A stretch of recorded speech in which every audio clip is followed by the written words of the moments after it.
Happy Monday, everybody. We are This Xbox Life. I am Brun BJ Swick 33, and with me, for the time being, is one of the hosts, Mark Wingman 709. The best host. Sure. Outside of you, of course. Oh well. Hey Hey, everybody, how I you don't have doing? to. I agree with you. You're the best.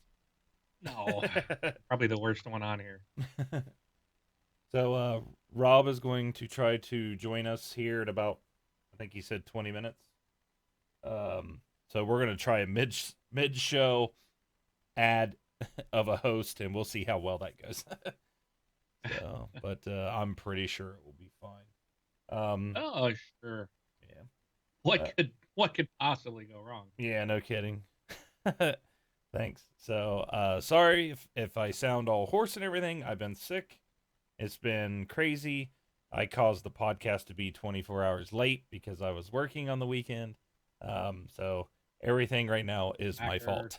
get your priorities in order, man. I know it's terrible. Work is for the work week, not the weekend. Yeah, tell work that. Yeah, I know. So, but I do have some interesting stories. We have some interesting things to talk about. That's why I wanted to delay the show instead of skip the show, is because I want to talk about the stuff we're going to talk about. So let's get started. Let's talk about it. Um, do you want to go first? You want me to go first for what we've been playing? Oh, I can go first. Okay. So I played some Dead Rising 4. I played some Watch Dogs 2. Interesting enough, with Watch Dogs 2, there was nothing for me to do. So I was just kind of running around just because I miss playing Watch Dogs 2. I've done everything. But I just love that game. So I was just messing around one day. I tried really hard to go back and play some Hitman. Hmm. Um, and I still cannot get past the training mission. And I am officially calling this one of the worst games ever for me. For you. I know a lot Okay. of people love it, but I cannot get past this. I cannot get that stupid guy to go to his plane. No matter what I do, I even walked up to him and it says talk, and I'm like hitting the talk button and nothing happens.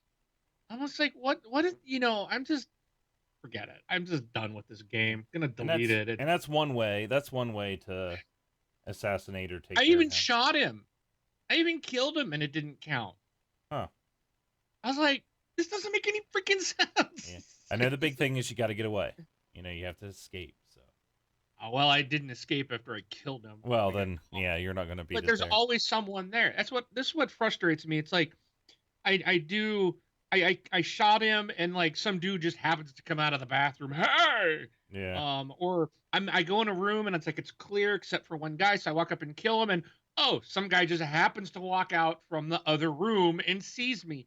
Every time somebody, oh, I just happened to see you through the window from downstairs, and they start shouting. It's like, this is ridiculous. It's Yeah. like it's rigged against me. I'm just, I've played Hitman and never had this kind of problem where I can't even get through the training mission. Yeah. And I'm just, So I oh, I did the frustration.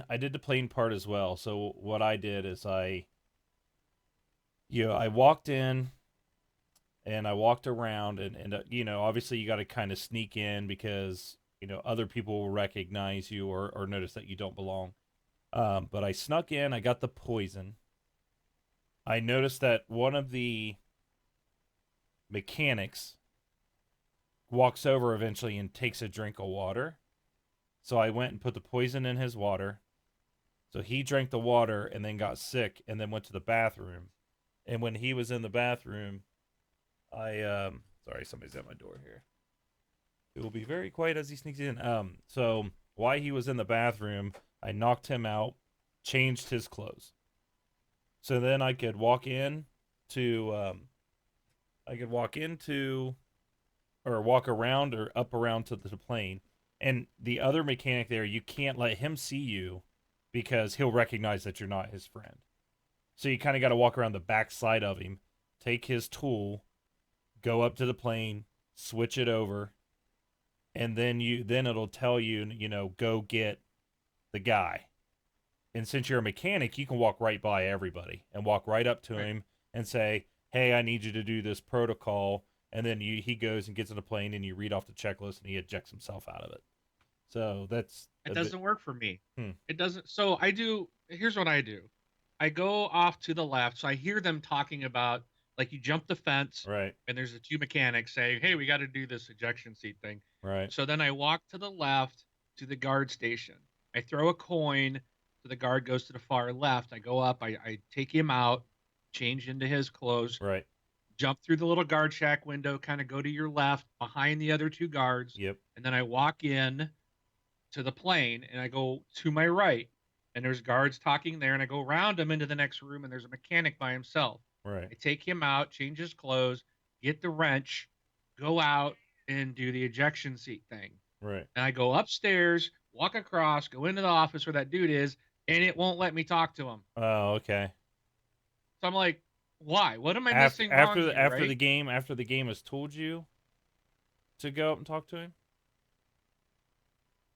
I don't think it ever tells me to go Yeah. talk to him. Well, because the one thing is once you flip the switch, like In the plane. you have to go grab the clipboard. You have to flip the switch on the plane.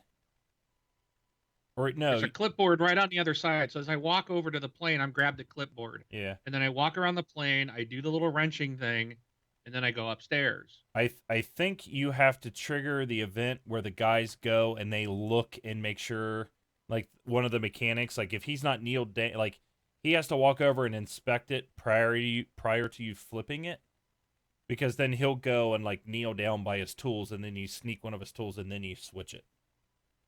Maybe that's the missing part. I don't know. Yeah. I don't like it. Yeah. So it's friggin' I've tried that level so many times, I just gave up. I'm done with it. It gets harder as you go. Well, so. that's the thing. I'm like, well, maybe if I just get past this one, maybe I'll enjoy the actual real game, but I can't get to the real game. Oh, so. it gets tougher. Yeah, then I don't even want nothing to do with this piece of junk. I played Halo Wars. Okay. Which was awesome. It was nice to play. I will say this: the visuals do not hold over. It still looks good, but it was like I remember watching the cutscenes in Halo Wars way back in the day, going, "Oh my gosh, this is the most beautiful thing ever." I look at them today, going, "I guess that's okay." So it's okay for a 10-year-old game, basically, is what. Well, we're it saying. is. It's an old game, Yeah. so. But yeah, the visuals did not hold up, but the gameplay does, and that all looks just great. So, I did play some of that, enjoyed that. So I did get 2 new games this weekend. I took my family to Monster Jam this weekend, and my youngest absolutely loves Gravedigger, and Yep. so he was so excited to see Gravedigger for real. He actually got this gigantic. We got him this gigantic Gravedigger RC car for Christmas. I mean, the thing is probably no lie. It's probably good 2 feet tall, right? Yeah. And probably 3 feet long. I mean, it's huge. If he picks it up, it's almost as big as him. I mean, it's he's bigger than that, but it's really big.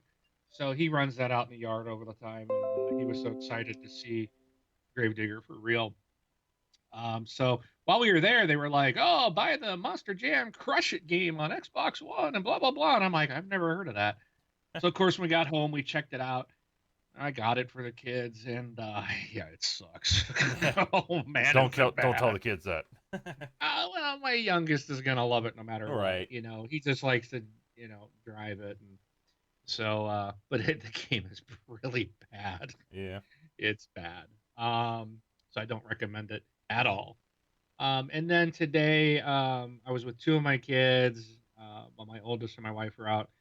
And I was like, we need to find something. They wanted to play the Xbox. I was like, okay, what can we do that all of us can play together? And they're like, Monopoly. And I was like, I don't want to play Monopoly. So I was trying to find a nice couch co-op game. And I heard so many people talk about Overcooked on other podcasts. Right. And I've looked at it and I'm like, this looks so stupid. But I couldn't find anything. I think Diablo will let you play couch co-op. I don't know how many players. 4, I think. I think you can do 4. So I was starting to download it onto their Xbox that sits in the family room, and it was like 24 gig. And and that box sits on a wireless repeater, and it was like downloading at 23 meg. And I was like, oh, it's gonna take forever. So then I went and I looked at Overcooked, and I'm like, yeah, 4-player local couch co-op. Okay, let's just get this thing. I'll say this: I think the game can be fun, but it can also be really frustrating, Yeah, it's really hard, I've heard. especially when you're playing with young kids. Yeah, because they Um, have to do something and they don't do it and they cause you to lose. And yep, yep, I yep. know what you're talking.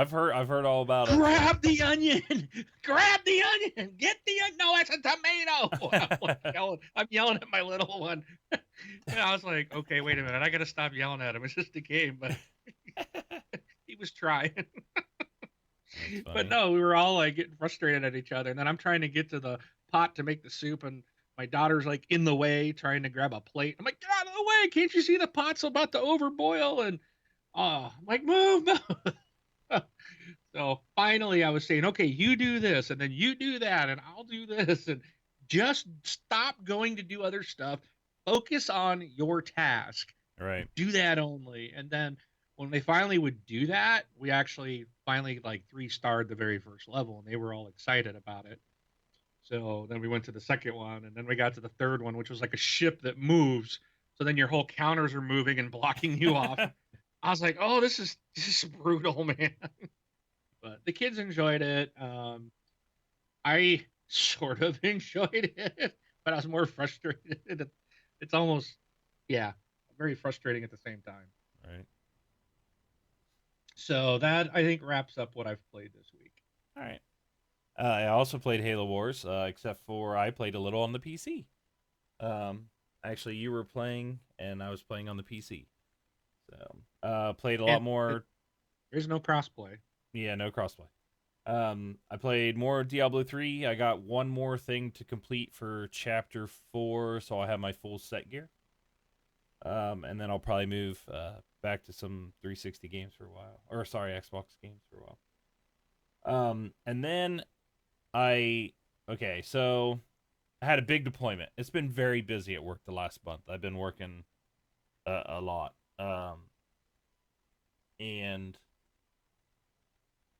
this weekend was production release weekend. So Saturday, I had to put in like 4 hours or so and spot check things throughout the day. So I was playing Diablo and then spot checking. And then Sunday, I had to put in another 4 hours, but it turned into more like 12 and a half hours. Um, but I had to do a lot of. I was in front of a computer for like 12 and a half hours. I think working was like more like 9 hours. So the rest of the time was like me sitting at the computer and watching logs and things happen. So I turned on my Xbox, did the PC streaming, popped in my controller, and I was like, okay, last week I beat Titanfall. I was like, so I got to beat a game that Oh, I've been meaning to beat. Titanfall 2. I think I talked about that last week, right? yeah, Yep. yeah. But I'm So, like, you're gonna commit to completing a game every week? no, I'm not doing that. That's you just said. So I beat one last week. I got to beat one this week. Oh well. So You're committing to a lot. I've been holding on the last like 2.5 missions in Dishonored.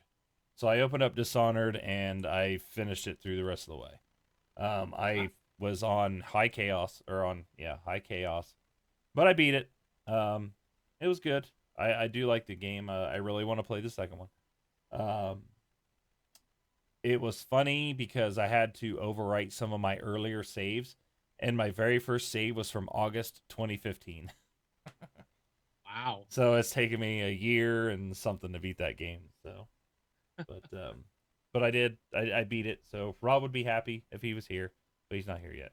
Um, so, but those are the 3 games that I played, and that's about it. Moving on.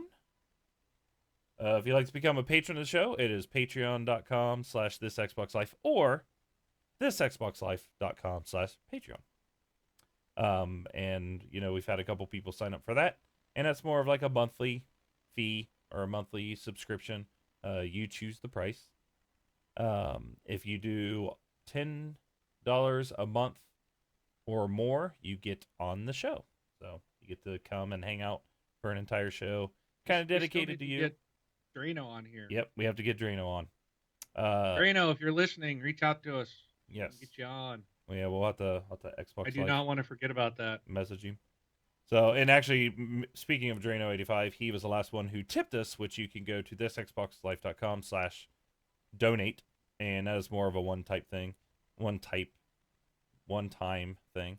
And also, everything is down below and all the links on our Twitch page if you're watching us currently. And topics. We have topics. So, first one, which happens to be half of our title. Sorry, I forgot to mention what we are in episode 419. Bound to Switch is the name of our title this week.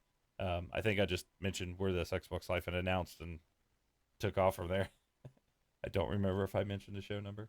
I didn't even notice. We've done so many of them. 419. They all blur together. Yeah.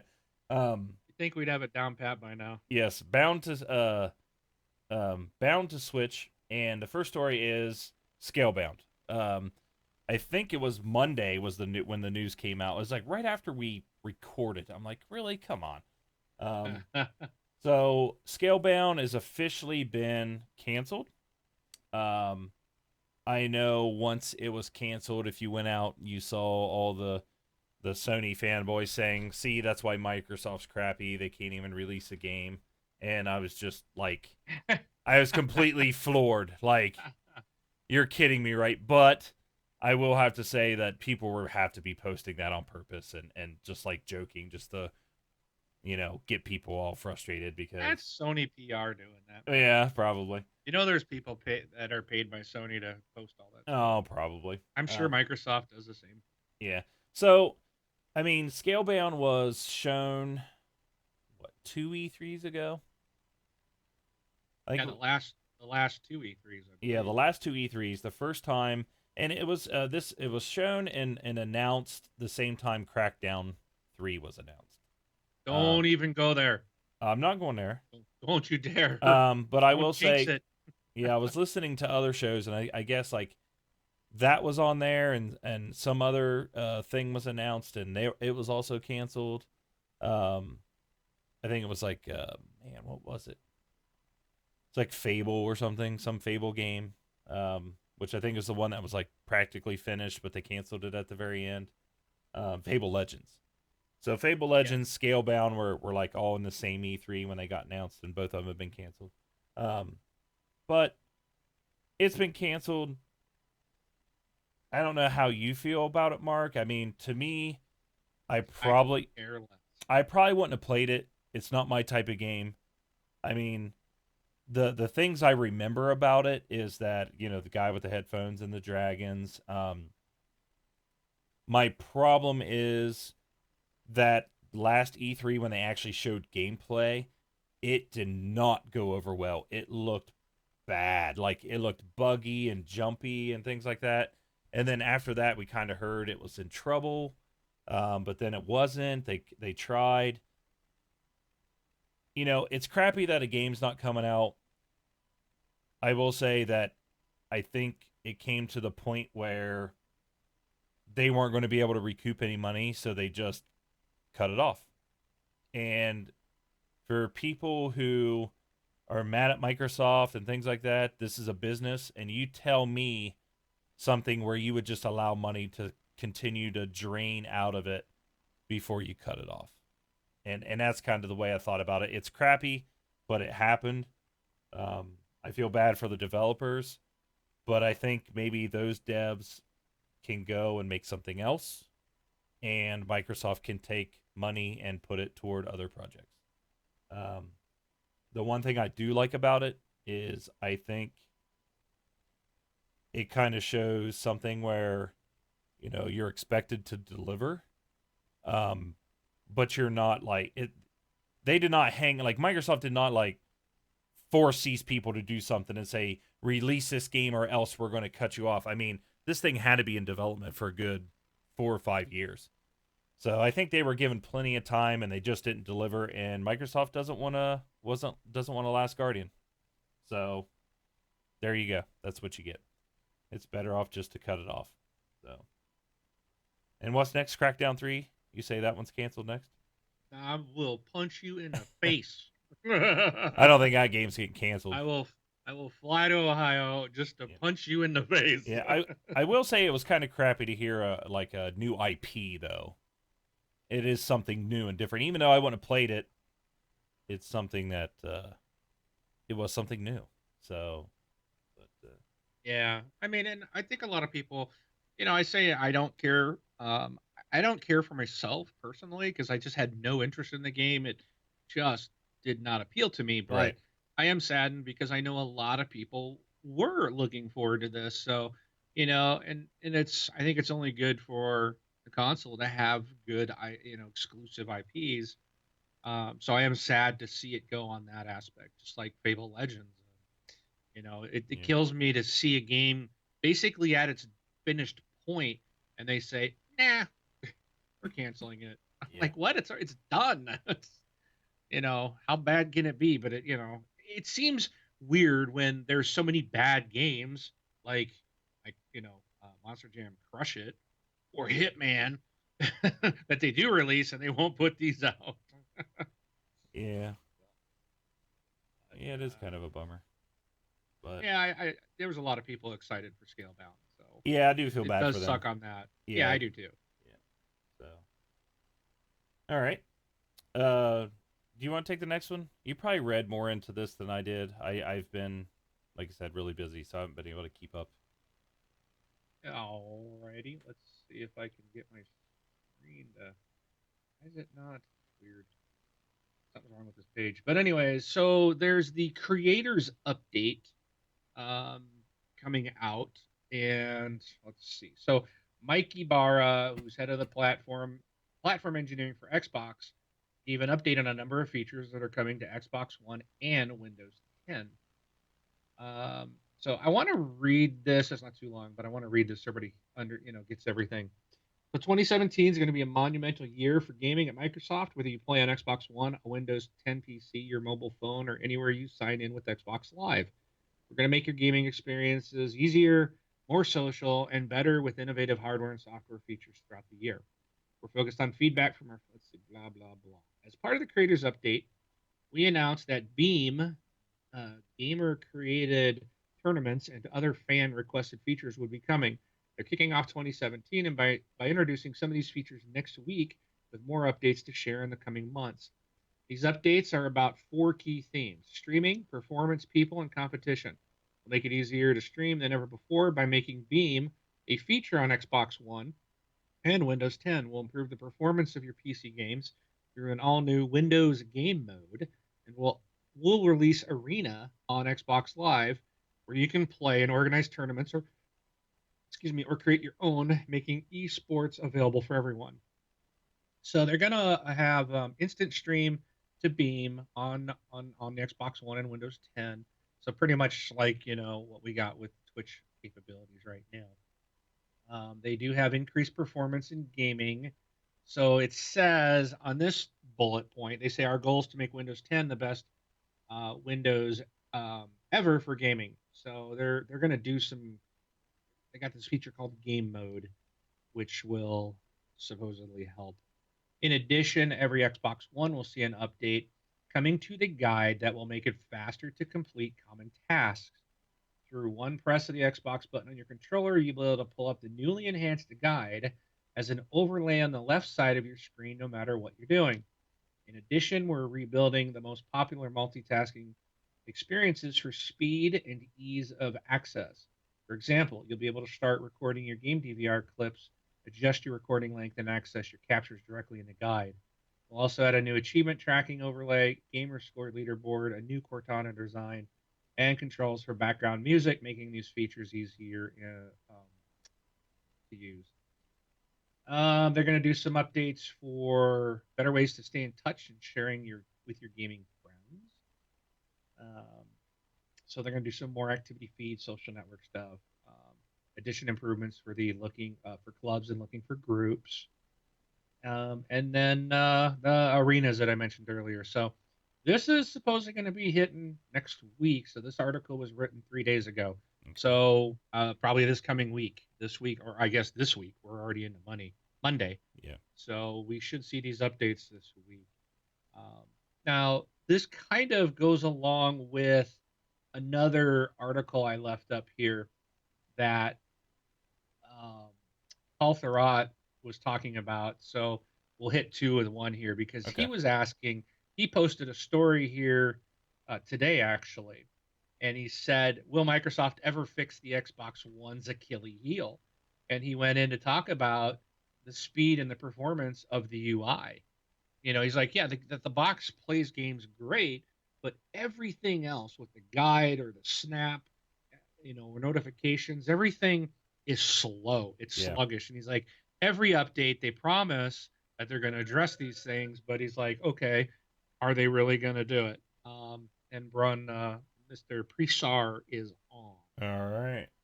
Let's try this. So, Let's try this switch here. well, you bring it in, and I'll just keep on going. Okay. So he's talking about that's kind of one of the things that he wants to see actually happen more than anything is to fix the speed of the UI, and talks about that this is truly one of the most important pieces that Microsoft really needs to fix on the Xbox One. Right. Yeah. I mean, the one thing about that is, I believe he's right. It's like they're rattling off all that stuff, and it's just like, okay, you're talking about more social, more this, more that. Well, nothing there talks about like stripping out unwanted things, like getting down to the basics, because that's eventually what's going to fix it, in my mind. And we were talking about this before, and for some reason, the OS seemed to work just fine for a little bit, and then it's just started getting like I mean, just really bad.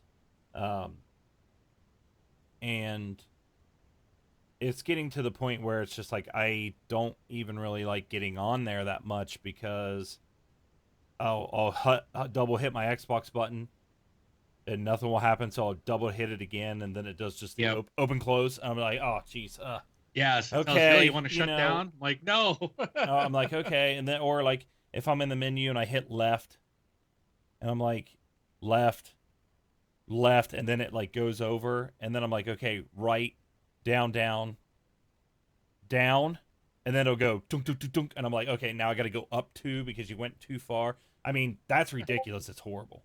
Why Yeah. it can't just be like, here's your games, click it and play.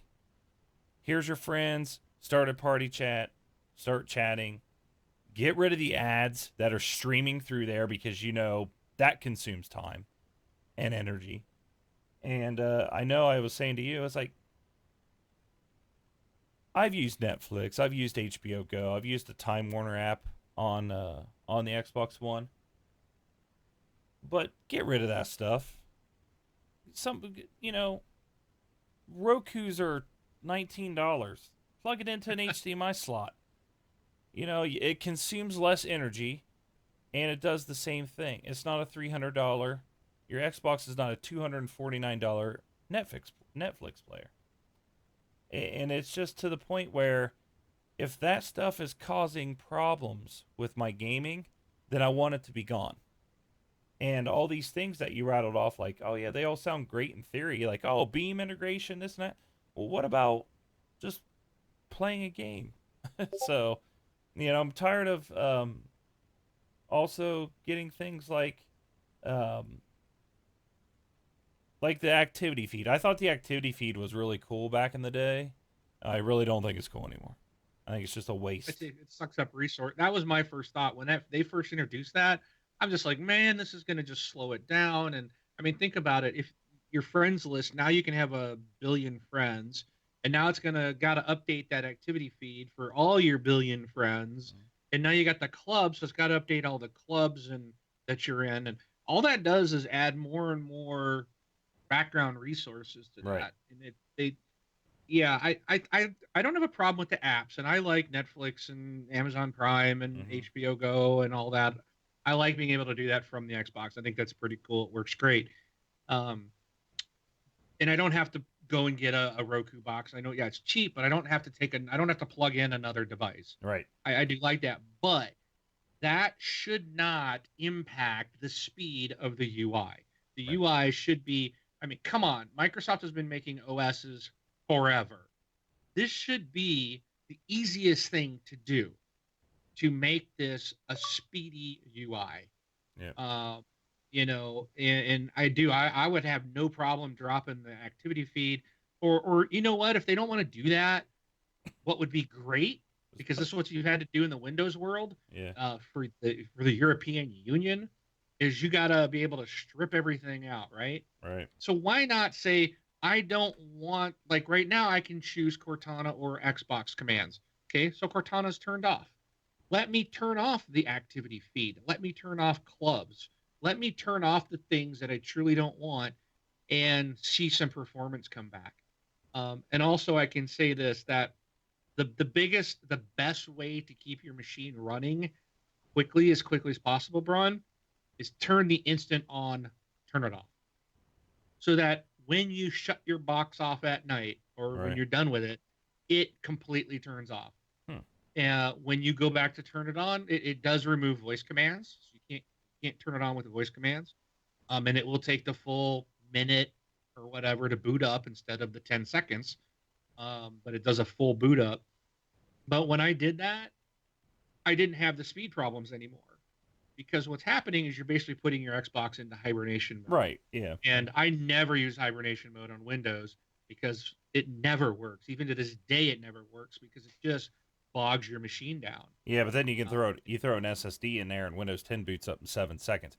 Like why it takes a minute? If it takes a minute for the Xbox to boot up, the Xbox One to boot up, that is way too long, way too long.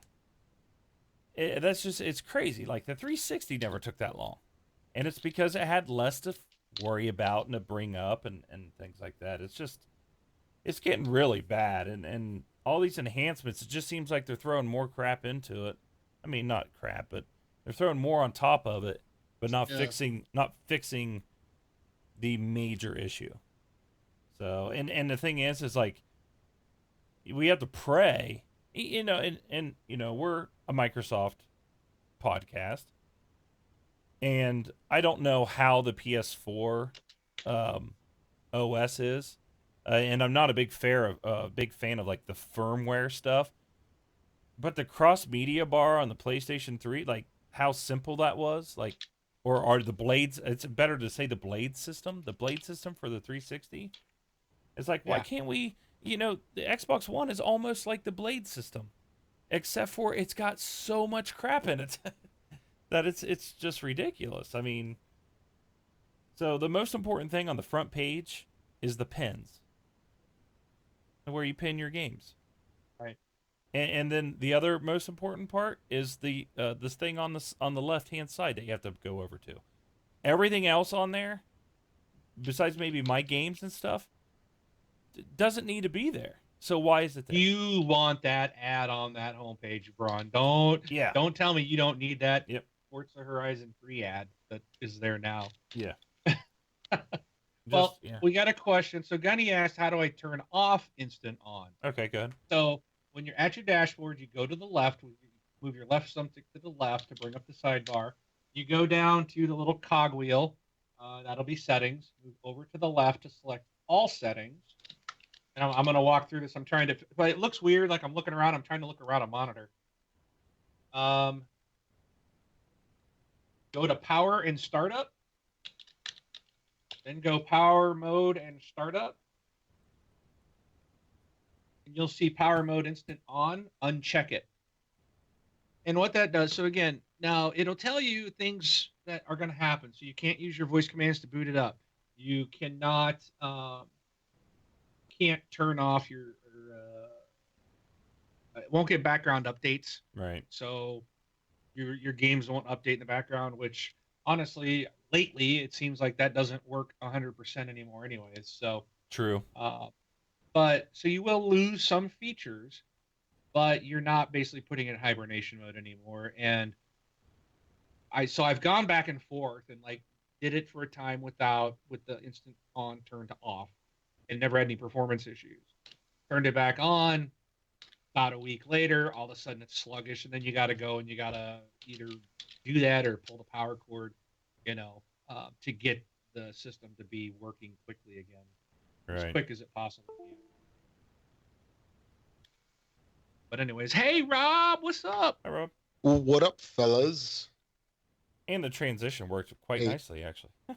Hey, when you guys are talking about that whole slowness, I think I know the reason why everything's so slow. That's because they're using Flash.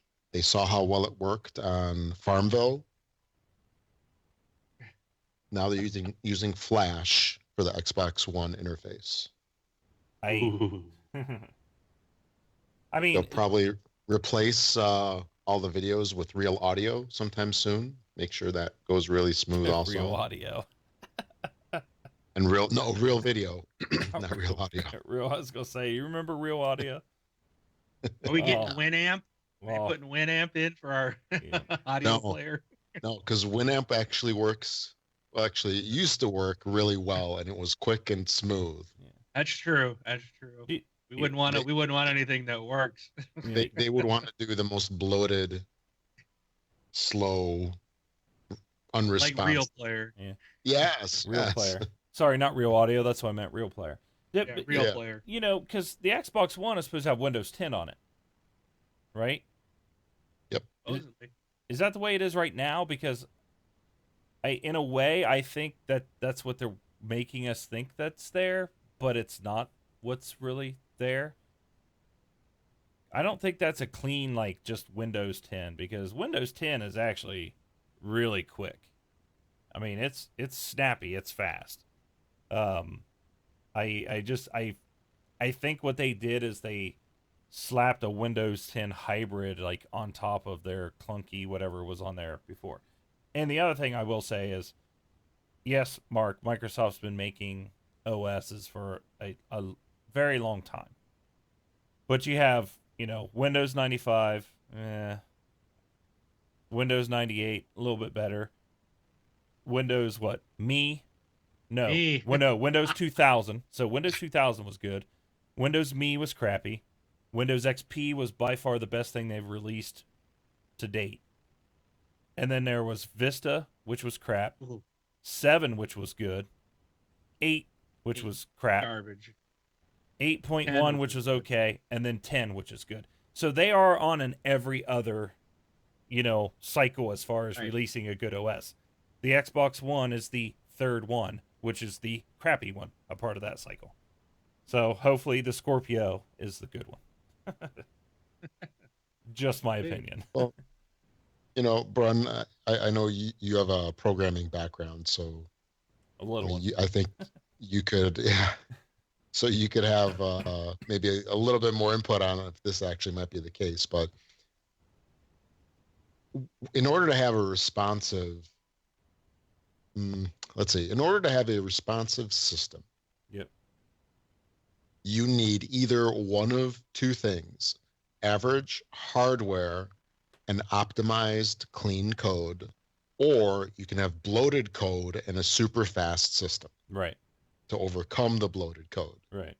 Now, I think in our case, we have a super fast system on the Xbox One, and we have mega super duper crazy insanity bloated code. Right. Yes. It in every and I tell this like to any of the like newer developers that I either work with and stuff like that is the application you release will never be the thing that stays there forever. You always no matter what. I've never written a piece of software that has never gone through a rewrite at some point in time. And I just think that when they said they were going to do the Windows 10 stuff, they did not do a rewrite. They just tacked it on top. If they would have done a rewrite, I think we would have something really special and something that's fast. Maybe at some point in time they're going to do it, but I will tell you, It won't be on the Xbox One because they've already put that thing on the back burner in my mind. The Xbox One is the last thing it's going to get anything now with the Scorpio coming. And hey, I'm okay with that.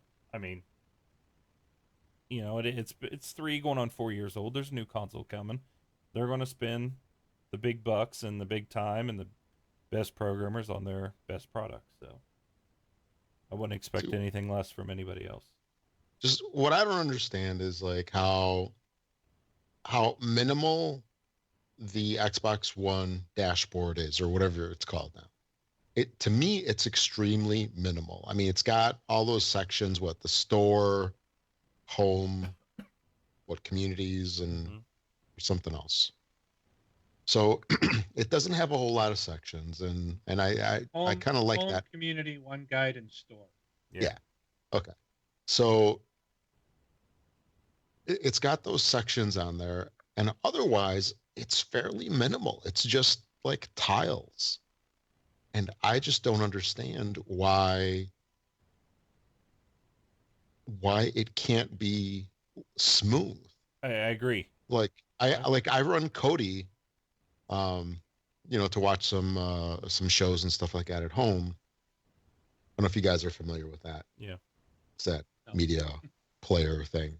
So, I mean, that thing can have tiles, and it's running on like a very, very extremely basic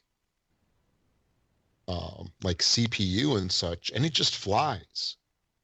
I mean, what are the specs on Xbox One? Isn't it like a 2-3 gigahertz multi-core CPU, and I forgot the amount of RAM, like 8 gig RAM, 4 gig RAM, something like that. There's 8.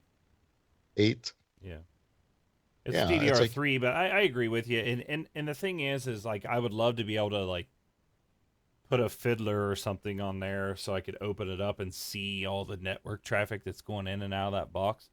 Because I can tell you that a majority of everything is just trying to keep you updated on what everybody else is doing.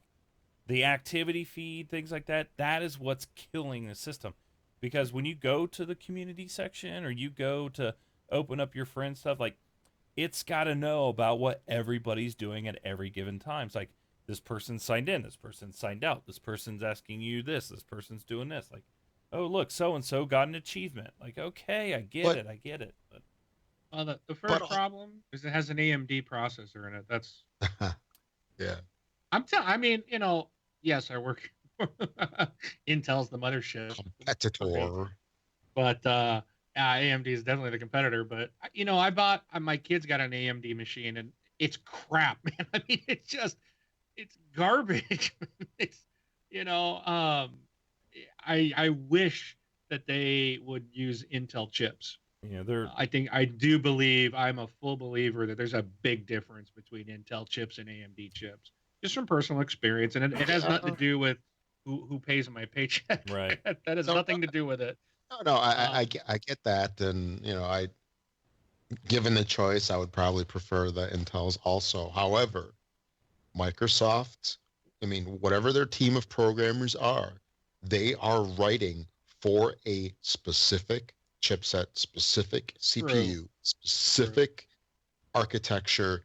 There should be no reason why they cannot write something that is quick, that is efficient, that is responsive. It could also because even if it was an Intel chip, the fault here, I agree, even if it was Intel, it's still Microsoft's coders that aren't coding correctly. I think I agree. I think it's a software issue that it is. I think it's bloat.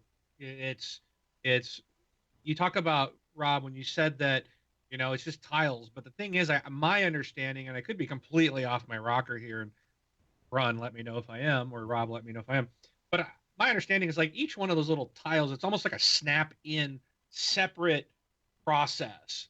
So it's not all one sharing stuff. It's like all these different processes competing for your system resources. It's like, oh, I got to pump this video ad out, and I got to display this image and this picture, and it's got to go into every single one of those. And oh, here's a link out to the web to pull the proper picture up. So when you go to the store and you've got 20 tiles there, oh, I got to go out 20 times to 20 different links to see what I'm putting in each little box. Yeah. Well, that's going to kill you. Yeah. And then all that crap's going on in the background, that activity feed and everything is still happening in the background. That when you go to it, it's updated. It's like, Yeah, there's things like that, and then there's things like how they talked about there's multiple OSs running on there, and how they split everything up. So like some resources is for Cortana, some resources are for Kinect, some are for the OS, some are for the OS that runs the games. Maybe some of it has to deal with backwards compatibility. I don't know. But then maybe like splitting things up like that is causing problems. And the other thing is maybe there's a crappy hard drive in there. Because remember, a slow spinning disk will kill your performance, and we all know this. Whoever has an SSD in your machine, you know exactly what I'm talking about. You guys all have SSDs in your machines, right? Sure. Nope. Yeah. Oh, you haven't, Mark? No. Put an SSD in your machine one of these days, then tell me to go back. I'm getting, here's the cool thing. So my company is splitting from Intel, and I got an email last week says pick your new laptop.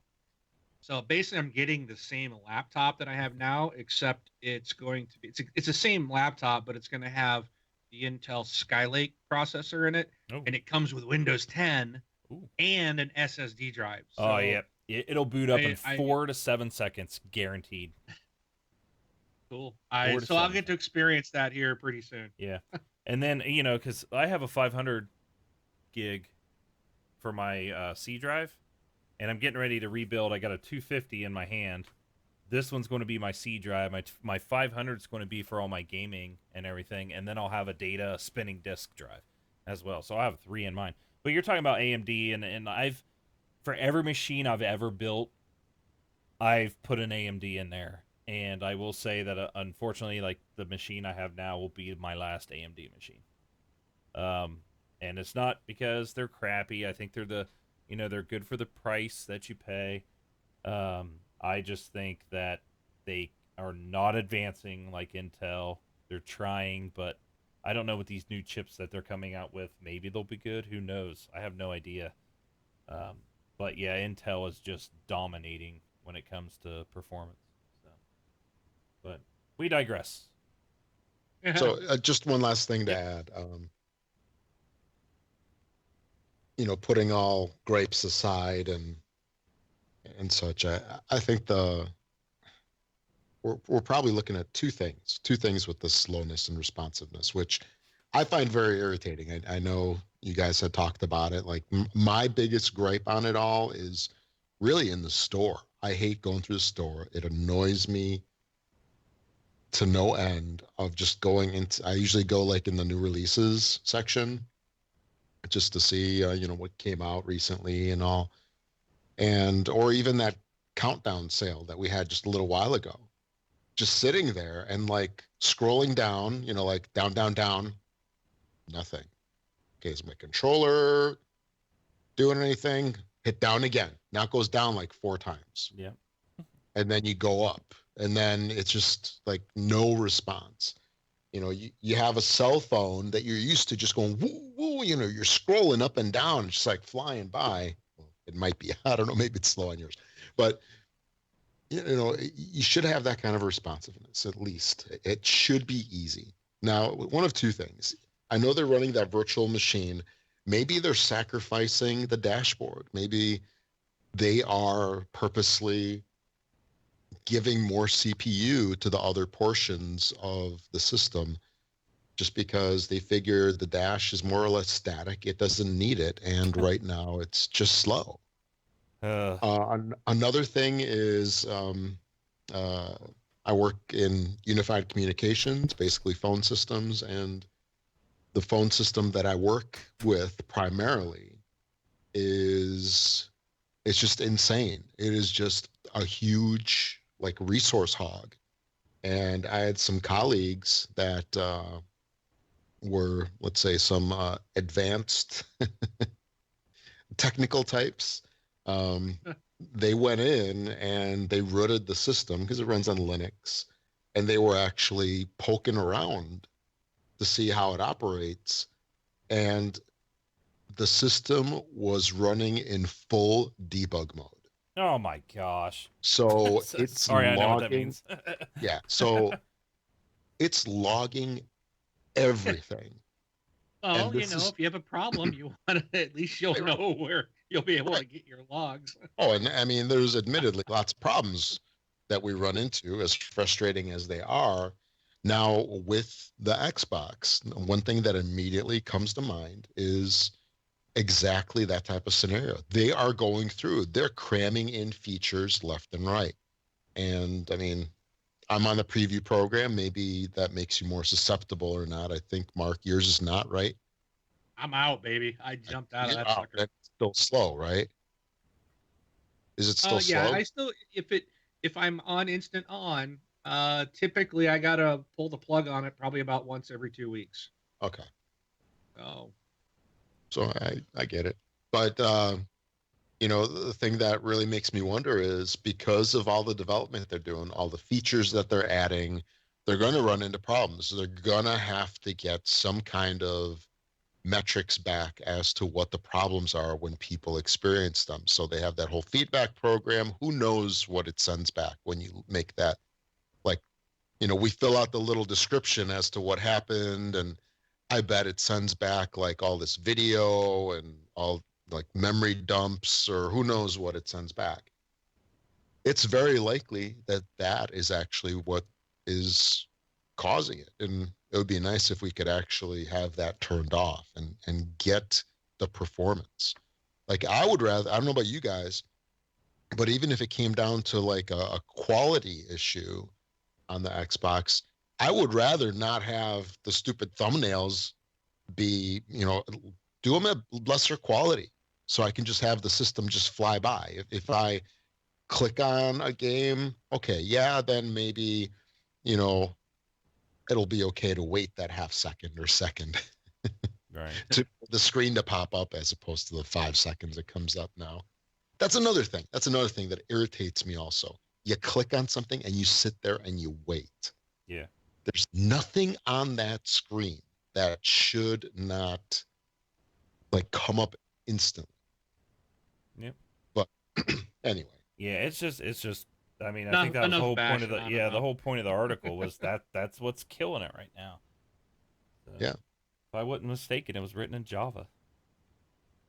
Everything written in Java is slow. But, all right, so let's move on to again, we're not hating Xbox, but we're passionate. We love the platform, so we're going to point out the things that we hope Microsoft will fix, and that was spawned by a Paul Thurrott article that he wrote today as well. Same thing.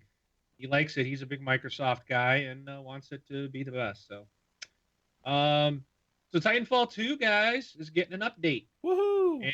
And Titans. It's not going to have anything to do with your Titans.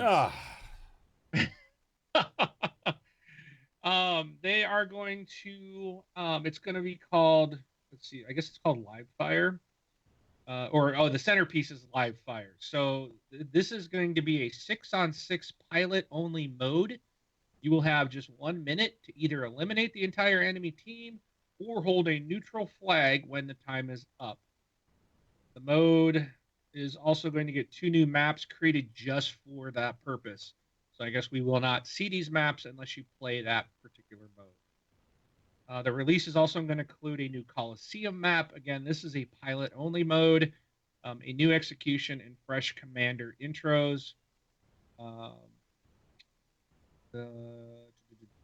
So yeah, that's. Oh, and then the last thing, you'll have the option to create your own multiplayer mixtapes that include just the modes you want to play. You can also include both in the rotation without having to switch from one to the other. So you can do like Amped Hardpoint and Bounty Hunt. So that is going to be coming out in the next update. I do not have a date of when that is, but it's on the way. I was kind of frustrated because I was really hoping to see Frontier Defense. Yeah, I'm still waiting. That's really aggravating. If they don't put that in this, because I basically I'm not playing this game anymore. I love Titanfall 2. I think it's great, but what's going to bring me back is Frontier Defense. Yeah. But it is that is, I will say, Titanfall 2 is the game I can go in and play competitive multiplayer and not get totally just freaked out, frustrated. So, like our buddy, the Angry Canadian, who plays it all the time still. Yeah, it's a good game. I still enjoy it. And like I said, I played Titanfall 2, beat the campaign and whatever, and I like the campaign. I hope for another one. But it's kind of one of those things, like, I think I'd have rather had Frontier Defense than a campaign. So, did putting in the campaign cause me not to get Frontier Defense? And if so, then I'm angry. But, all right. Continue. So lastly, I think that ends our Xbox discussion. We're going to have a special Nintendo segment today on the show. Yeah, hold on. Let's switch to that segment. Okay. Oh. Yeah, oh my gosh. Oh. Let's go to Brun. Oh. Take it away, Mark. Hey, Rob. Hey, Rob. Rob, what are you doing? Snap. That was so annoying. Oh my gosh. I gotta say this, and it's not a hit on Nintendo. This was the worst reveal of a product that I have ever seen. It was cringy. Like, it was so cringeworthy. It was this is what happens when you get out of E3 and you pre-record all of your stuff that they've been doing for the last couple E3s, whatever the Nintendo, they do the Nintendo, what are they called? Like their quarterly things that they do, community stuff. I forget what they're called, but Treehouse. No, it's something they do. Like I forget. Somebody in the chat will let us know, but they're called like Nintendo something. But this is what happens when you do that. You just forget completely how to be human. It was just really bad, and I stayed up for it too. Oh my gosh, it was. I know. I almost quit, dude. It was so bad. It's like I can feel the ice cubes when I'm shaking this remote, and I'm just like, oh yeah. And how many ice cubes are in it? Oh, there's like 3 now, and I'm just like, oh my gosh, I had to turn it off. But wait, now there's liquid with those 3 ice cubes. Oh, yes, Nintendo Direct. Thank you, Cage. I appreciate it. Nintendo Direct. It was. But wait, but what about the fact that you don't even have to look at the screen because of 1, 2, switch? Oh my. You can face off your opponent eye to eye. Yeah, so quick draw with that stupid Joy-Con. Okay. Even the name of the controller is retarded. So, here's the thing. I went to work and I was like, I want you to tell me what I'm describing. Actually, hold on a second. Hey, honey. Is Evie in there? Sorry, I had to check if my daughter was in there. I'll explain. We'll continue, and then I'll tell you what I was going to say, but she can't be around. Yeah, it was before we talk about like what we thought about it, because what I'm talking about now is just with the reveal or whatever. It doesn't mean that I don't like the idea of the Switch, but it was, yeah, that was bad. I had to turn it off. Like, I was going to stay up, but I turned it off midway. I was like, I can't take this anymore. Yeah, there was so I wasn't able to watch it live, and like Mark, you emailed me or IM'd me or something. Yeah. About the experience. So I was gonna check it out later just to see exactly how rough it was. And I think it was Engadget. Well, one of the. It was worse than. Sorry, I'm gonna interrupt you real quick. Answer me this: was it worse decision to watch it or a worse decision to go past the viewing window on Inside? Which was worse decision? Well, for me, like I said, I found when I went to check it out, I found that Engadget actually condensed it down to 12 minutes. Oh So man. they had a video of the whole thing condensed into 12 minutes. And even at 12 minutes, I was like, really? I mean, where are these guys from? I mean, it's 2017. Don't they know? Okay, I get the whole thing that they're a Japanese company, and okay, they want to do it in Japanese. So they're going to have the translators. And I that get didn't bother that me. part. Right. Although Sony really doesn't do that. Although I think some of the designers, they do have the translators for. However, it's just like they went totally opposite of like modern press release, presentation, news briefing. I mean, whatever you would call that, the style that people do nowadays, they totally went opposite. Yeah.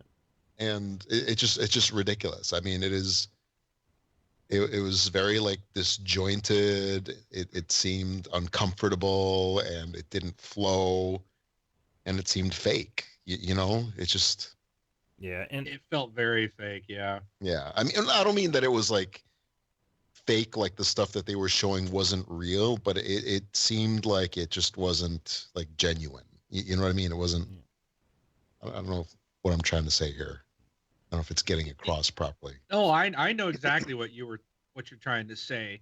I think anybody that saw it knows exactly. It almost felt like then the guy's like, let's go to Braun, right? And he'd snap. And then it was like the next guy, you almost felt like he was like they were going on location somewhere and that the guy wasn't even there. He's like, oh, is it my turn? Oh, well, hello there.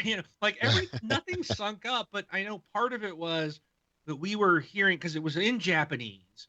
So we were waiting for a translation. So I think, it was all being translated, to us through IGN. I watched it through IGN, and so I was hearing everything in English, but there was a delay. So that might have been part of the problem that for us to watch it seemed a big disconnect. Yeah. Because when we're seeing them do things on screen, it didn't jive up with what was being said because the interpreter's obviously a few seconds behind because they have to hear the guys talk to. So that might have been part of it, but it still had this, like, even if I was speaking Japanese and understood it, it still looked corny. Like nothing was in sync. It still was weird. I think you're right on, Ron. Yeah. yeah, Could it be that it's just like a cultural thing? Because I Probably. mean, I think so. yeah. and it's maybe like geared towards a Japanese audience or something, and they thought it was awesome. Yeah. Well, so let's so outside of that, let's what do you guys think of the $300 price tag? Well, real quick, Hawk, what we were just explaining there, I just want to reiterate real quick is what we were talking about there. Now we're going to talk about what we think about the device. What we were chatting right there was just the conference. So, I mean, our talking may have made it sound like we don't like Nintendo or anything. We were just talking about like the conference or the reveal, presentation. the presentation. The presentation. Yeah. The Now reveal we're- of itself. Yeah, because now we're going to talk about what we thought about the device. So, all right. So, what'd you ask? And, what we and thought Leo about the wants price? us to do our next show in German and have someone translate. Yeah. So, The only, I all I'm took gonna German say in is, high school. Der Kugelschreiber. Ich habe mein Armbanduhr vergessen. oh, so real quick, like let me. So, tell me what I'm explaining. In a couple months, you're going to be able to hang out with two joys.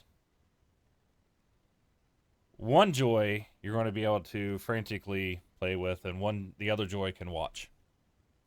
What are you talking about? And both of them, You're a family both show. of them, when they're not together or attached at the hip, they have their own strap-ons.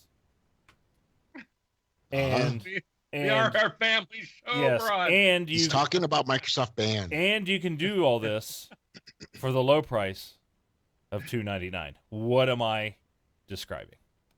I am describing the Nintendo Switch and the controllers. So, Well, here's a little addition. I want to make sure public service announcement. Yeah. Everybody thinks that the console, okay, everything you get is $299.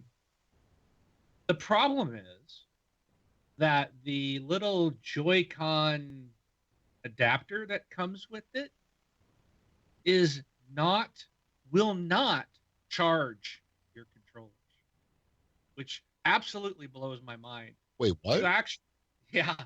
Wait. So I the missed little the controllers themselves. There's two of them, right? those Right. little things that With your slide hand. on the sides, Yeah, right? the Joy Cons. Yeah. Joy controls. Oh, what happened? You guys still there? Yeah. Yeah. We can hear you. Okay. Something happened to my headset. Uh-oh. All of a sudden, like, I'm losing you guys. Okay, must be on my end.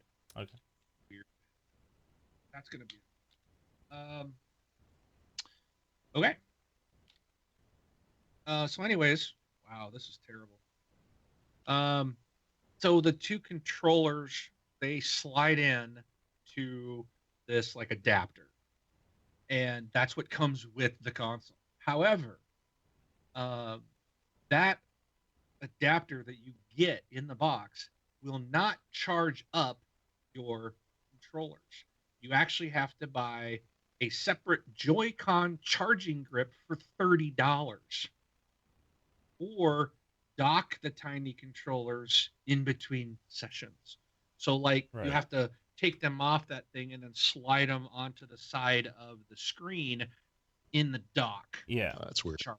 Yeah, because you can either the thing that you're sliding them on just makes it like a full handheld controller, and there's two versions of those. There's one that comes with it is just so you can make it a full controller, and then they have one that actually charges while they're in there. So you charge it, and then it charges the controllers, or you plug in the controllers onto the side of the Switch when it's in its dock, and you play with like a Pro controller, which is $70. So, Hmm. yeah. But the original price of the Switch, a dock, power cord, HDMI cable, two Joy Cons, and that thing where they can slide into, you get all of that for $299. So, what do you think about the $299 price point? So wait, so this reminds me of like the Wii, where it had whatever the price was. I forget even how much it was Right. when I got mine. It was like I think at least $200. It was $249 or $299 when I think was the original Wii. I got mine for $249. Yeah, I think it was like that. Or the Wii. So- Yeah, the Wii was $249. Wii U was $349 at one point in time or something, I think. But go ahead. So you had the Wii that you purchased. However, that was not your final price.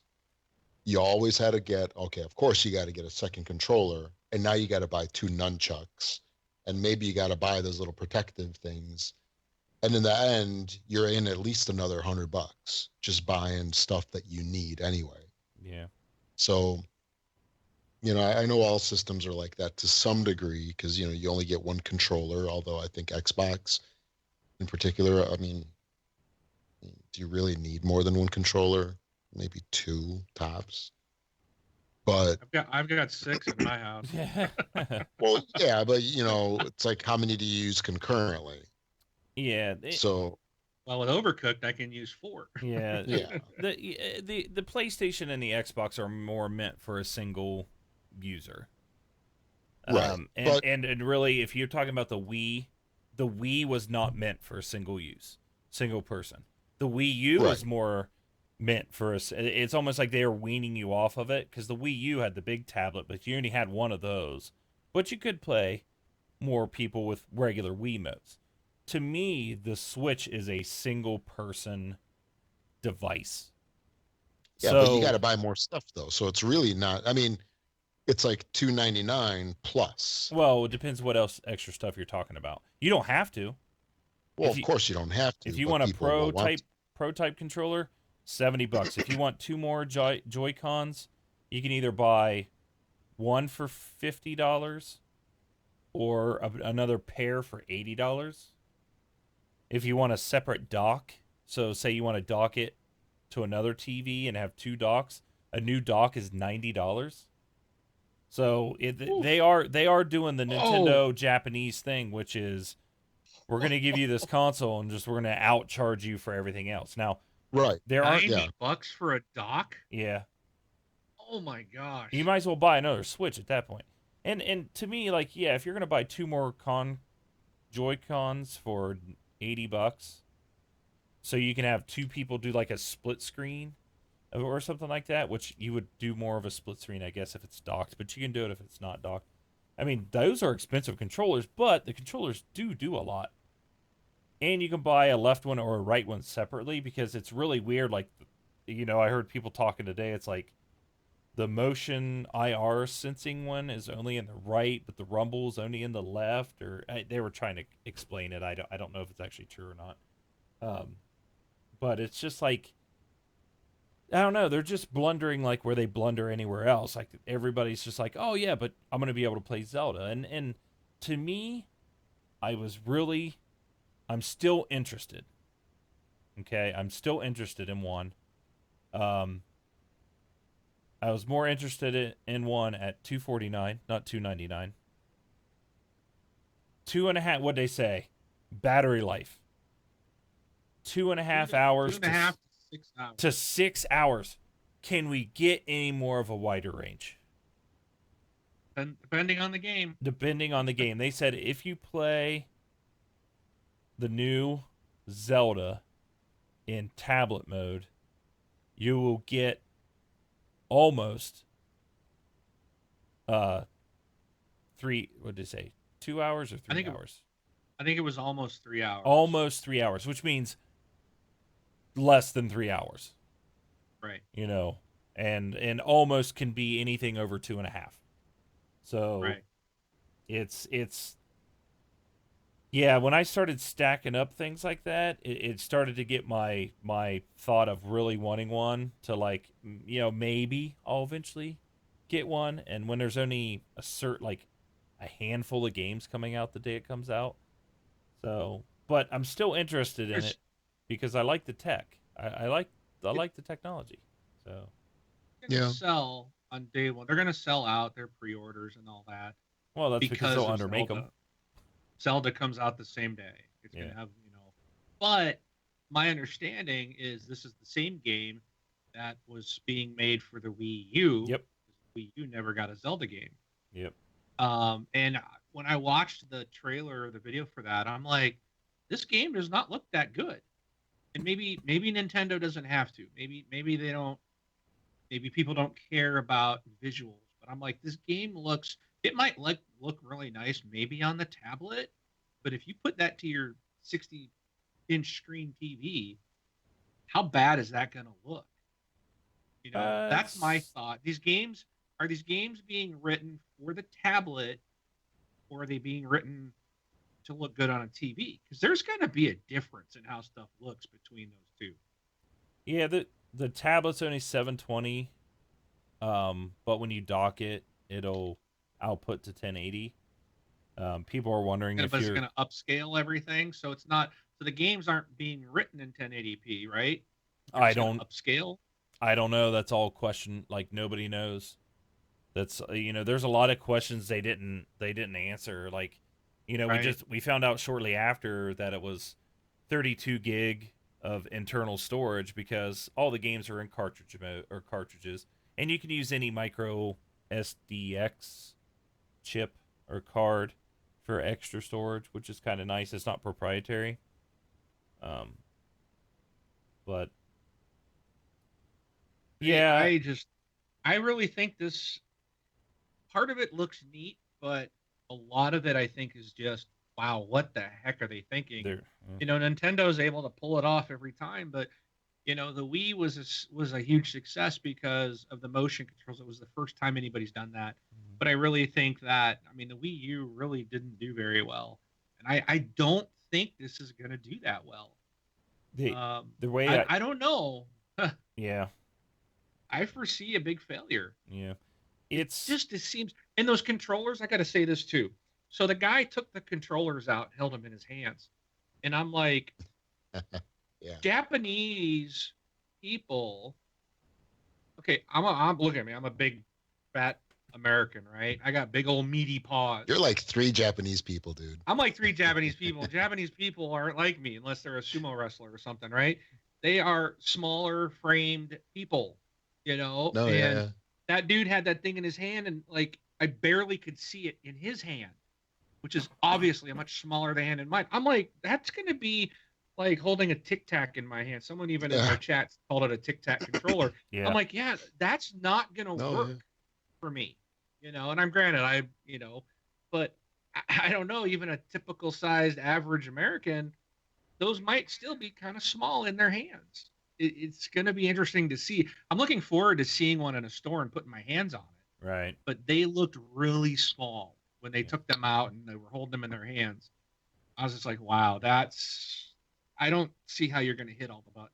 And go ahead. Once in a while, I play 3DS with my son.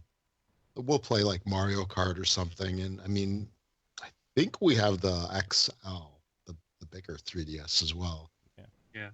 And any length of playing on that thing, it just annihilates my hand. Mhm. Just because, I mean, with the Xbox, we're used to the nice controller that you can hold. But when you've got those like little buttons on that little narrow strip, I can't see playing for a long time with, let's say, like normal adult hands and not having them like cramp up or like seize up, because Right. that can't be like a natural position. And I think that's the point of that other thing where you snap them into, so you have more like a regular controller. Or that $195 add-on. No, one comes with it. So Okay. we'll see how they do. I mean, so they'll underproduce just to make it look like they'll falsify their demand, like they do with everything else that they have. So But they'll make 12. yeah, so essentially what's going to happen is you're going to have the early adopters. So everybody,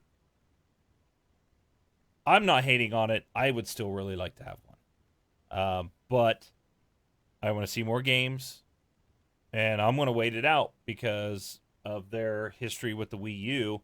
Is they overpriced the Wii U all for the early adopters, and they're the ones that paid. Because what happened shortly after is they slashed the price on it, and then it sold a little bit better afterwards. So we'll see how well this one does, because I'm curious on the battery life, because I really don't think people are going to be happy when that thing dies out so fast. But I still really want one, so I'm not disliking on it. But I will say, for the people that think this is the greatest invention in gaming and that Nintendo is hitting another grand slam, you are full of it. And I'm sorry I have to call you out on it, because I'm just saying it how it is. Like, it is cool. I'm really excited. I hope they do well. But it is not the greatest thing in gaming. I think it is a good step into making something cool for gaming. But they already made the Wii U. This is just a better Wii U. So, we'll. I don't even know if I'd say that much, but I Well, think like, you're giving it a lot you of can credit, you man. can take it anywhere you want. I mean, I don't Take know. it to the trash. Maybe it's just a kid part in me. It's just a kid in me, I guess. But I mean, It's just I just lost my train of thought. The other thing that I saw is like all the games that they showed.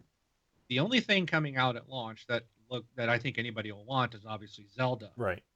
The next game is not even until holiday 2017, which is the next Mario game, and which I thought looked kind of cool. That looked like that would be fun.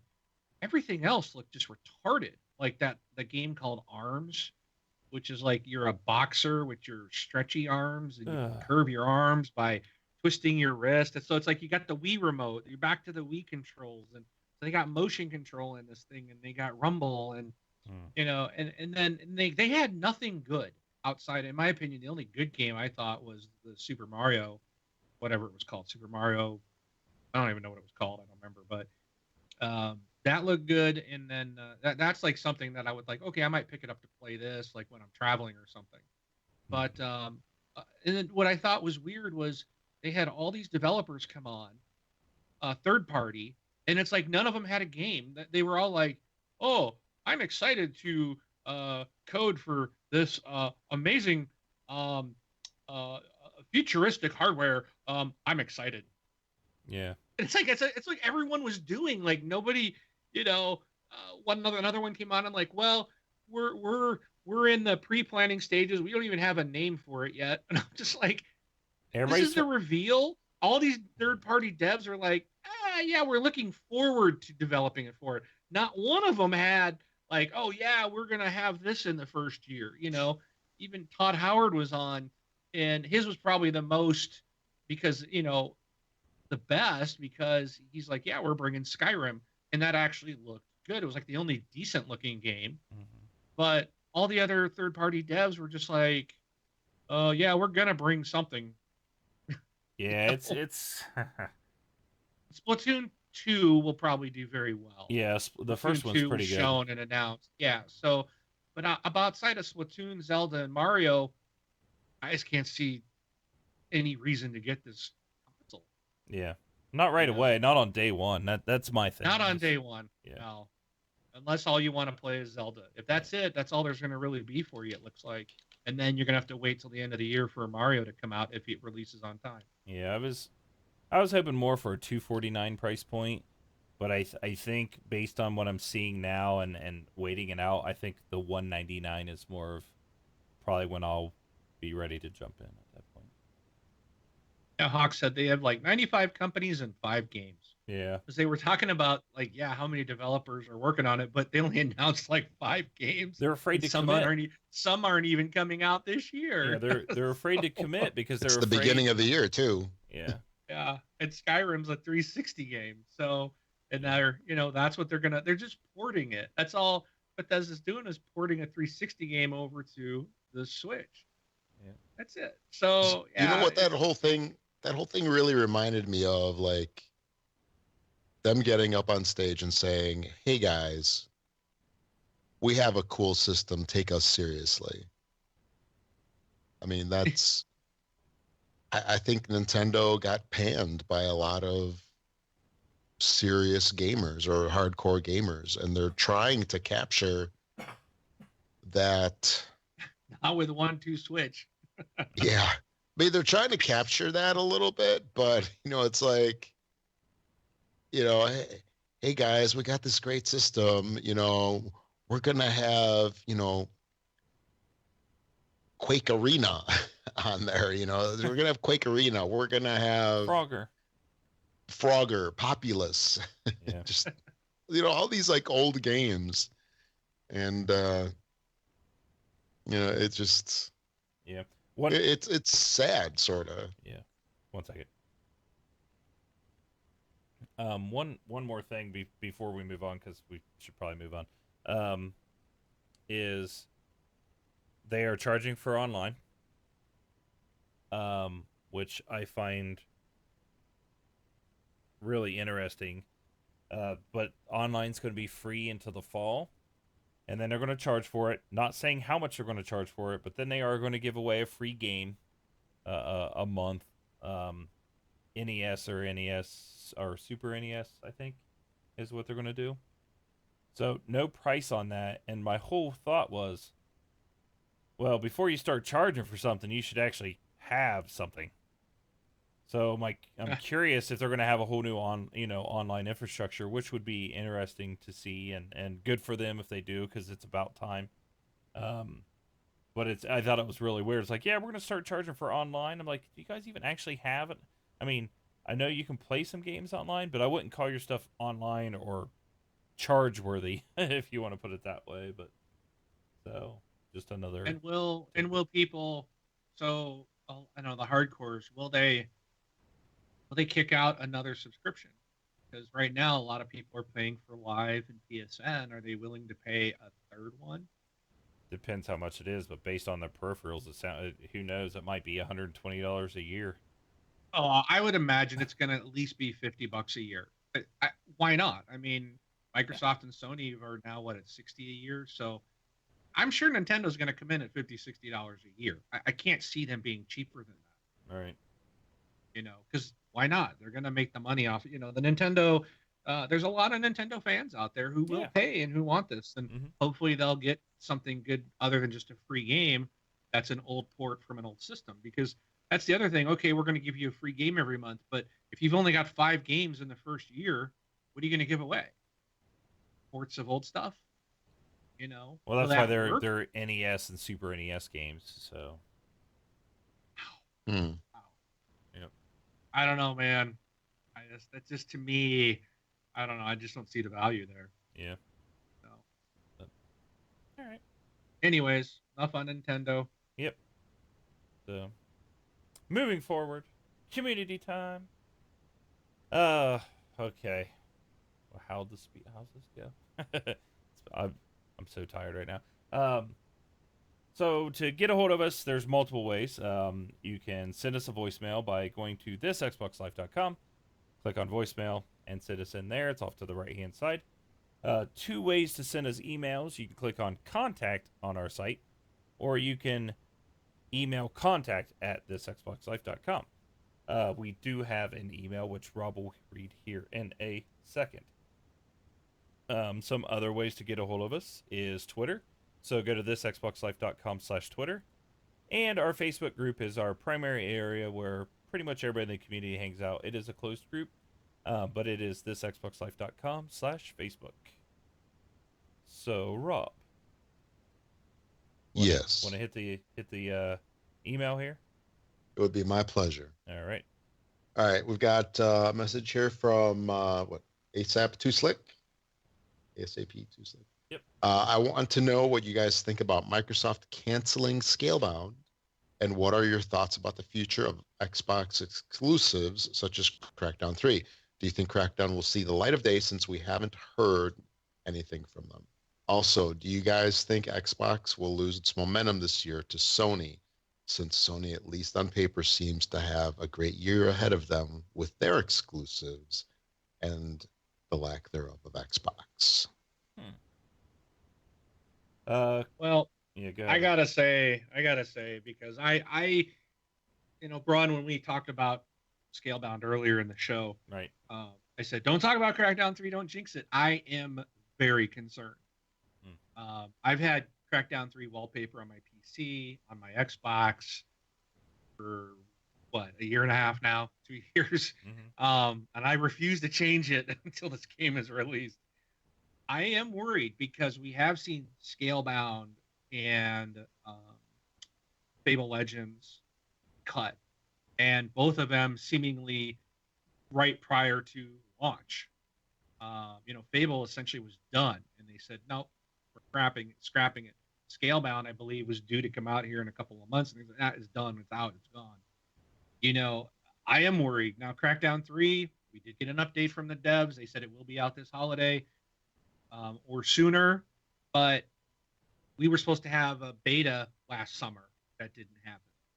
So I don't take comfort in the fact of them saying, yes, it's still coming, because Fable Legends was basically done and they scrapped it. So I am very worried about Crackdown 3. I'm not worried about Xbox. I don't know if Sony's going to have a great year. I think the only game I'm aware of that they finally got coming out that they announced was that Horizon Dawn Yep. game. Yep. I don't know what else is coming because a lot of their E3 stuff was 2018, 2019, and 2020. So I hope Sony has a good year. I mean, I really don't care if they have a good year. I want because we're gamers, so I want Sony to have a good year. I hope Nintendo is successful with the Switch. I hope Microsoft is successful and continues to sell, and I hope Scorpio is a freaking awesome machine because I plan to get one. But I do hope Crackdown 3 makes the light of day because that's the one I really want. Yeah. I am worried. So I don't know. Crackdown 3 is coming out. They've already kind of stated that it was coming out, or that it's doing fine. Somebody mentioned it in the chat too. And the thing is it's a Scorpio launch title. Sorry, it will launch when the Scorpio launches, and it'll launch for both Scorpio and Xbox One. That's what I mean. That's what I'm figuring. Yeah, that's what I think's going to happen. We will see it at E3. It'll come with a release date. But as far as um, do I think like Xbox will slow down? I don't. I think they finished out with the best half of the year last year. Um, we had exclusives last year. We have Halo Wars 2. We have Crackdown, probably. What other exclusives we have coming out this year? Are those the only two, really? Maybe like Cuphead and stuff. Who knows if that stuff's going to be coming out? But as far as Sony, yes, Sony's going to have a good year this year. I really do. As far as when it comes to exclusive games, because um, go count the number of exclusives they've put out for the first 3 years, and when you delay them all and they all fall in within the same year, you're going to have a good year. Um, so as far as I know, your right wing event or Horizon for sure. And I am not sure on any of the other exclusives for them either, because, like you said, if you go back the last two E3s, you got Final Fantasy VII Remake, you have Shenmue 3 Kickstarter, you have Days Gone, God of War, right? Days Gone, God of War. I think God of War might be this year. Days Gone, God of War. Um, Man, what else was there? The one from Kojima, um, and Oh yeah. it was just like they have all these games and they've given zero release dates for all of them. And to listen to a good show, go listen to P.S. I Love You, XOXO from Colin and Greg. They just did a show a couple weeks ago, and they go through every release. And I think Colin's very skeptical on it as well. He's just like, they go through and they're like, well, if it pushes this out, he's like, really? You're going to have one game this year? Because that's all they're complaining about is where are the games. So I hope they have a good year as well. I'm in the same boat as you, Mark. I hope I'm all three clicking. companies do well. I don't want people to do bad. I don't want them to do bad. Um, I would like people to be more honest. That's what I would like to see. So, but I'm clicking through a GameSpot article that lists like 35 exclusives coming out. So far, I've only recognized two. One is the Horizon Zero Dawn, other MLB The Show. yep. Uh, Well, that's a yearly thing. I but mean, that's yeah, that's not really. But a lot of the stuff, Persona 5, Silver Quest, Dragon Quest Heroes 2, Birthdays, the beginning. I'm like, Ace Combat 7. There you go. That'll be a good one yeah. probably. A lot of them are But Japanese. Might most be of this are Japanese stuff based that, too. yeah, Japanese or just there's nothing like some of the big stuff we've talked about. So I think they've got really one big title, Right. Gran Turismo Sport, Yeah. on here. So, but yeah, a lot of this is like I'm looking at one here. It looks like they're indie games. Yeah. There's a lot of those, and Xbox has A a lot bunch of of those anime too. stuff. And I don't even count those. Yeah, I don't count indie games. Right. Shenmue 3.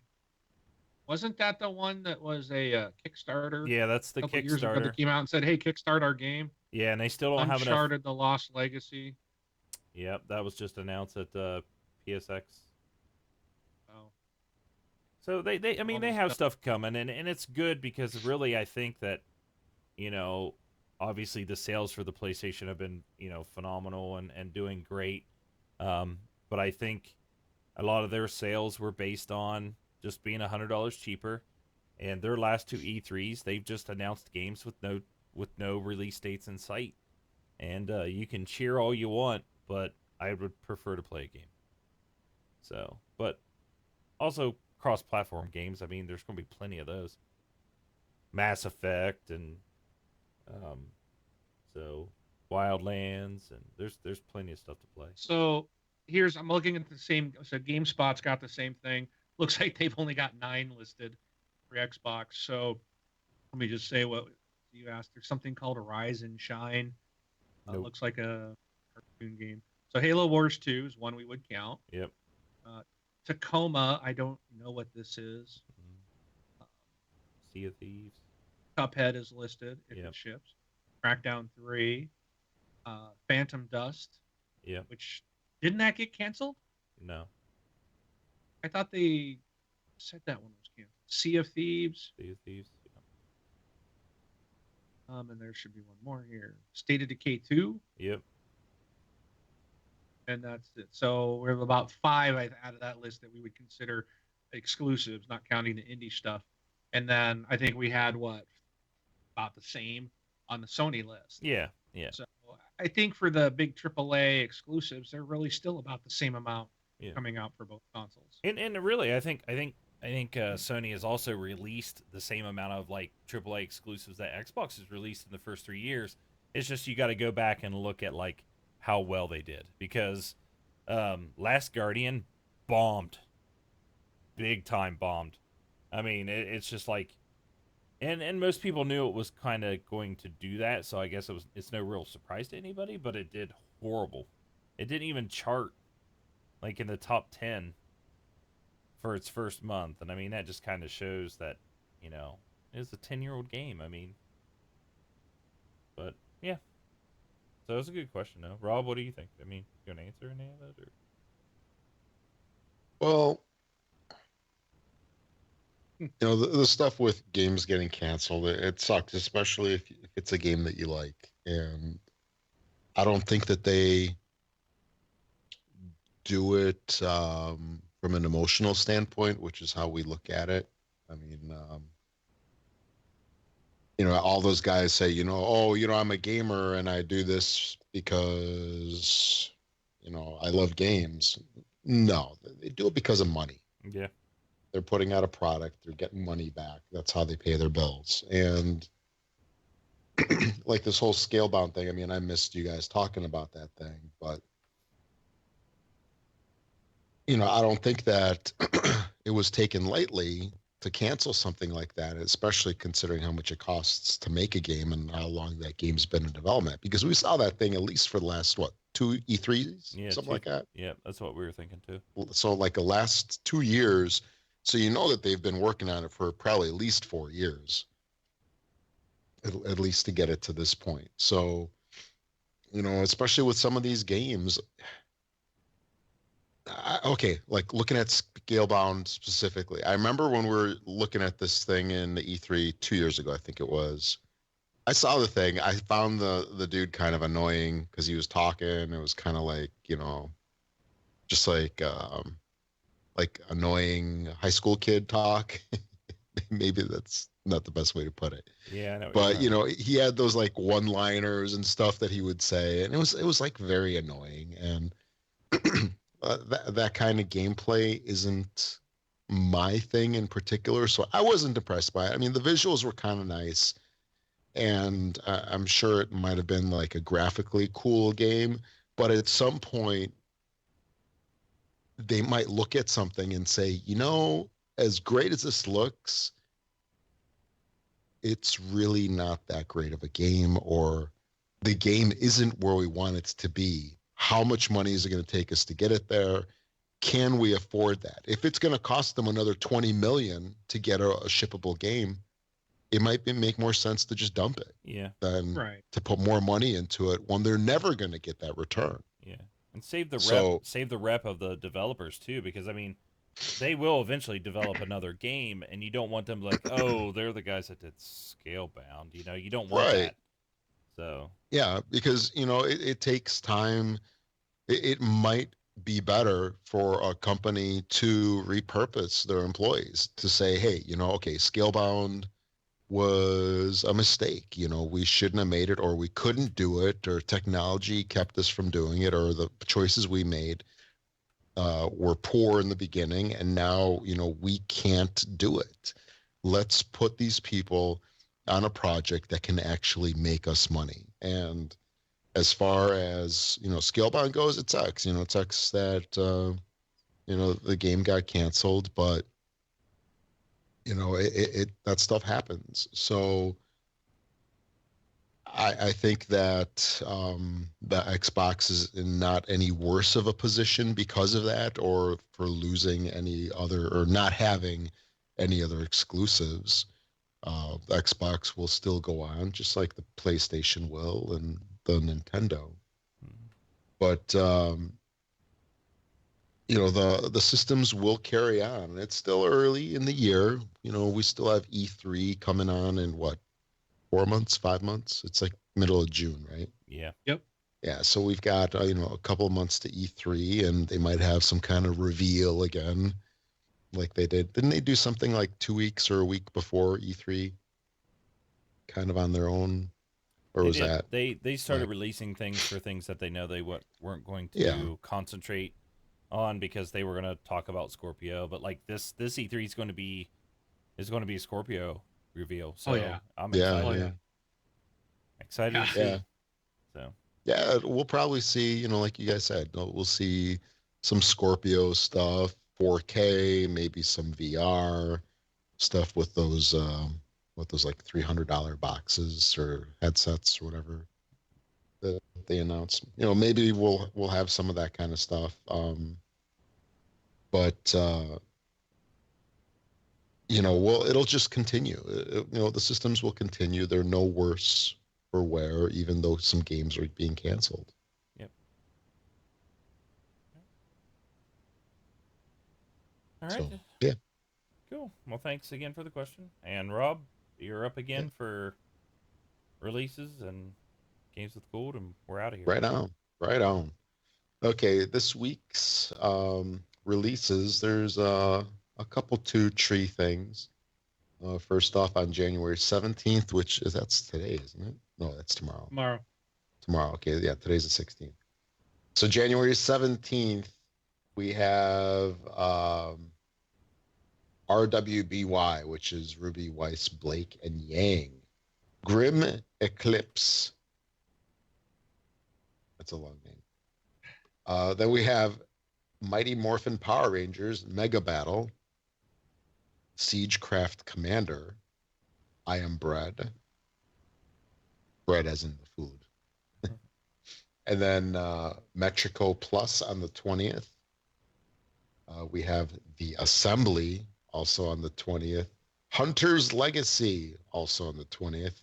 This one kind of reminds me of like Limbo or Inside almost, where Yeah. actually more Limbo, Yeah. where you have like the just the shadow of the characters. Then also on the 20th, Toby, The Secret Mine, and Spheroids also on the 20th. So there's a whole bunch of stuff that is more, I guess, I think all of this is kind of like indie-ish. Yeah. All right, and then You should read the description of I Am Bread. it's freaky, man. It just The okay. It's an epic story of a slice of bread's journey to become toast. Oh my gosh. Yeah. Like what? Oh gosh. Take the Sorry. intrepid Crumbly adventure. Yeah. This bread will be boldly going where no other bread has gone before. Just looking at it, it reminds me of Octodad a little bit. Yeah. It's a game that you just look at and you're like, man, this is the stupidest thing. It's like, what is going on? And surprisingly enough, Octodad is actually entertaining. My son was watching some videos on it and actually got it on the sale not too long ago. It's not bad. Hard as heck to control, but not bad. Anyway, digress. For Xbox 360, we have Rayman Origins. Oh, wait, no, I take that back. I jumped ahead. Games with Gold. Yes. Games with Gold. We have Killer Instinct Season 2 Ultra Edition. This just started today, I believe. Yep. You have World of Van Helsing, Death Trap also for another 2 weeks. And on the 360, we have Rayman Origins going through the end of the month. Didn't we get that one on Xbox One? Yeah, Like but a this year? is the 360 version, which is Yeah. back. So I don't think it's the same game. Okay, Maybe it is. Maybe it is. I don't know. sure. Let me look it up right now. I can tell you. I believe it is. It might be.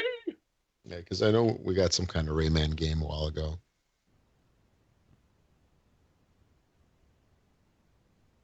I gotta sort by letter.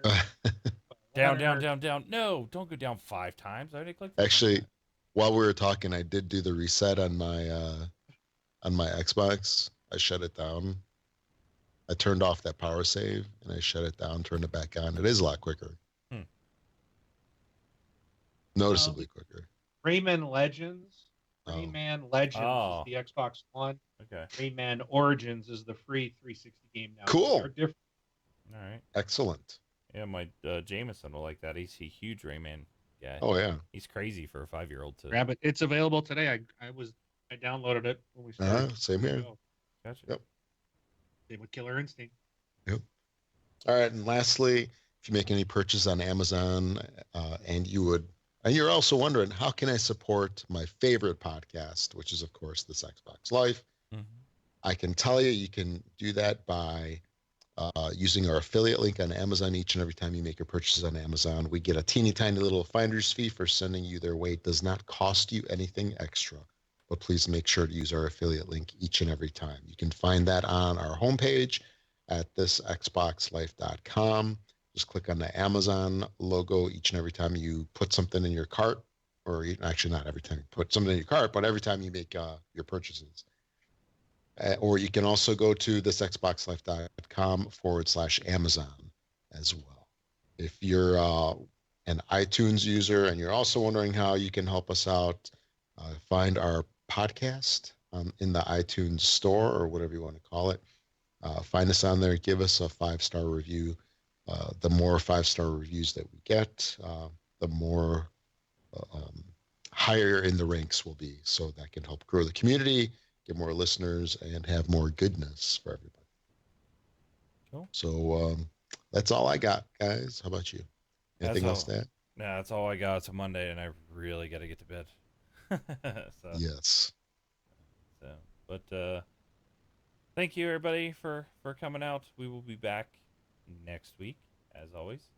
But that's all I got. So I'm Brian BJ Swick 33. I'm Rob, also known as Presar. Thanks for listening, everybody. I'm Mark, aka Wingman 709, taking off.